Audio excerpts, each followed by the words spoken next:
யாருக்கு அமையுங்க சார்? அதாவது நீங்க சொன்னது கல்யாண யோகம், 2 கல்யாணத்துக்கான அமைப்புகள் என்னன்னு சொல்றீங்க. அப்போ இது ரெண்டு விதமா பார்க்கணும். என்னன்னா ஒரு சிலருக்கு கல்யாணம் ஆகி டைவர்ஸ் ஆகி 2வது கல்யாணம் தான் செட் ஆகும். அந்த மாதிரி ஜாதகங்கள் இருக்கு. ஒரு சிலர் வந்து ஒரு கல்யாணம் ஆகி செட் ஆகி அது ஓகே ஸ்மூத்தா போய் இன்னொரு கல்யாணத்தை செட்டப் பண்ணுவான். ஒரு கல்யாணம் இல்லாமல் 2வது கல்யாணம் வச்சுக்கணும். வந்து சின்ன வீடுன்னு சொல்லுவாங்க. நம்ம தமிழ்நாட்டில் ரொம்ப ரொம்ப பிரபலமான வார்த்தை தான் சின்ன வீடு. சின்ன வீடுன்றது நமக்கு ஒரு கலாச்சாரமாகவே இருக்காங்க சில மாவட்டங்கள் இல்லையா. இப்போ அதெல்லாம் போச்சு. இப்போ வந்து சின்ன வீடு பண்ணால் சரிப்பட்டு வராது இல்லையா. இதெல்லாம் ஒரு 30-40 வருஷத்துக்கு முன்னாடி சின்ன வீடுன்றது சாதாரண கலாச்சாரமாக இருந்துச்சு.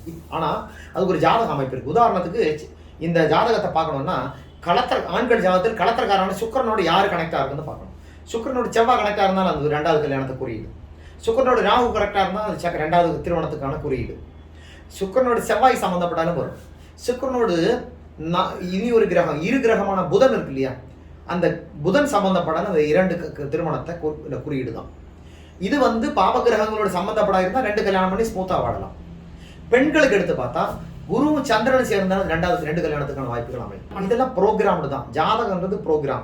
இதெல்லாம் தவிர்க்கவே முடியாது. இது போய் அடிபட்டு சண்டை போட்டு சிக்கலாகி நொந்து போய் நூலாய்த்தான் வரணும் தவிர இதெல்லாம் வந்து மாற்ற முடியாது. இது பரிகாரம்ன்றது ஒரு மன ரீதியான சைக்கலாஜிக்கலான ரிலீஃபை தவிர இதனால எந்த மாற்றம் வரப்போவதில்லை. கரெக்டா? அப்போ 7வது அப்போ குறிப்பாக நம்ம பார்க்க வேண்டியது கல்யாணத்தை குறித்து நம்ம செல்லும்போது ஒரு ஆண் ஜாதகத்தை சுக்கிரன் எந்த கிரகத்தோடு சம்மந்தப்பட்டிருக்குன்னு பார்த்தோம். இடையில பேசுறதுக்கு மன்னிக்கணும் சார்.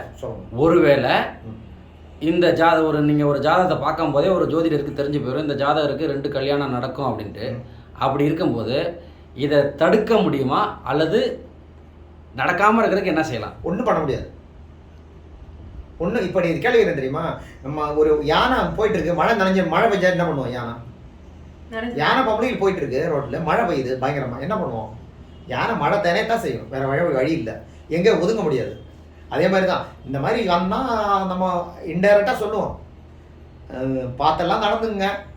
இப்போ என்னை பொறுத்த வரைக்கும் என்னை பார்க்க வர்றது ஆண் ஜாதகம் என்னன்னா, ஆண் பார்ட்டி என்னன்னா ஆணுக்கு சாதகமாக நான் பேசிடுவோம். ஏன்னா இந்த பையனுக்கு 2 கல்யாணத்துக்கு யோகம் இருக்குது பார்த்துக்கங்க. ஆனால் அதே வந்து பெண்ணு ஜாதகத்துக்கு வர்றேன்னா அவங்களுக்கு நான் சொல்லிவிடுவோம், இண்டிகேட் பண்ணிடுவோம், இது இந்த பையன் ஜாதகத்துக்கு 2 கல்யாணத்துக்கு வாய்ப்பு இருக்குது பார்த்துங்கன்னு சொல்லிடுவோம்.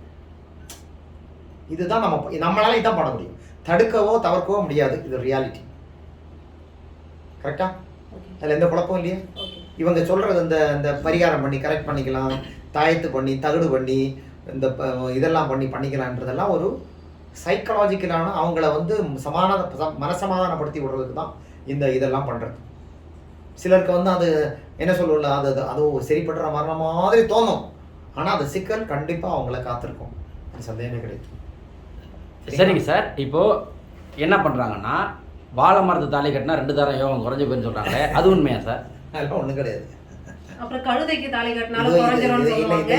அதுவும் இல்லைங்களா? இந்த கட்டுக்கதையெல்லாம் கேள்விப்பட்டிருக்கேன் நான். இதெல்லாம் எனக்கு சுத்தமாக நம்பிக்கை இல்லை, எனக்கு பர்சனலாக நம்பிக்கை இல்லை.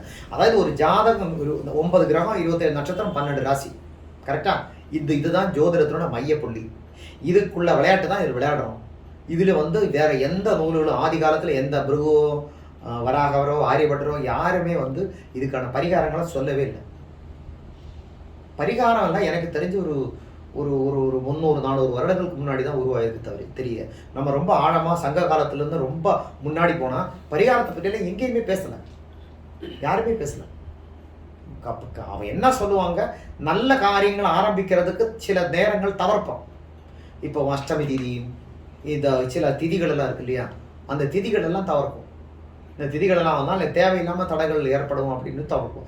தாராபலம் ரொம்ப முக்கியமாக பார்க்கும். இப்போ உதாரணத்துக்கு ஒரு நல்ல விஷயம், எனக்கு ஒரு தன்னோட நட்சத்திரத்துக்கு மாரக தாரையோ வத தாரைகளோ ஆரம்பிக்க மாட்டோம். இந்த மாதிரி விஷயங்கள்லாம் பண்ணுவோம் தவிர ஒரு விஷயத்தை ஆல்ரெடி ப்ரோக்ராம்னு மாற்ற முடியாது. அது வந்து நீங்கள் இது வீடியோ கேட்குறவங்க நீங்கள் அனுபவத்தை எடுத்துங்க. இல்லை உங்கள் அனுபவத்தில் நீங்கள் உங்களோட ஒரு பேட் டைமில் நீங்கள் போய் யாகமோ ஒரு தகடோ தாயத்தோ பண்ணி உங்களுக்கு தான் மாறி இருக்கா, இல்லை இந்த இப்போ பெரிய ஒரு லேட்டஸ்ட் ட்ரெண்ட் என்னன்னா இந்த கல் போடுறது. ஒரு கிரகம் வீக்காக இருந்தால் கல் போடுவாங்க. அதை எப்படி மாற்ற முடியும்? ஒரு கல் போட்டு ஒரு கல் ஒரு இப்போ நவரத்னங்கள் கல்லுகளை என்ன பண்ணுவோம்னா உடல் ரீதியான சில பிரச்சனைகள் நியூட்ரலைஸ் பண்ணுவோம். உதாரணத்துக்கு இப்போ கருங்காலி மாதிரி உள்ள சில மாலைகள் எல்லாம் வந்துருக்கு இல்லையா, அதெல்லாம் என்ன பண்ணால் உடல் இருக்கக்கூடிய மெட்டாபாலிசத்தை கொஞ்சம் நியூட்ரலைஸ் பண்ணுவோம், ஹீல் பண்ணுவேன், இதெல்லாம் பண்ணலாம். இப்போ தூக்கத்துக்கு சிலர் வந்து தூக்கி போடுற சுபாவம்லாம் அதெல்லாம் அந்த கரிக்காலி மாலைகள் போட்டால் அது ஓரளவுக்கு நியூட்ரலைஸ் ஆகும். அது அந்த மெட்டாபாலிசத்தை பேலன்ஸ் பண்ணும். அது என்னன்னா அந்த மரத்துக்கு அந்த தன்மை அந்த இதுக்கு இருக்கக்கூடிய தன்மை தான் அது பாடியோட ஒட்டு. நம்ம பாடியிலன்றது பஞ்சபூதங்கள் தானே.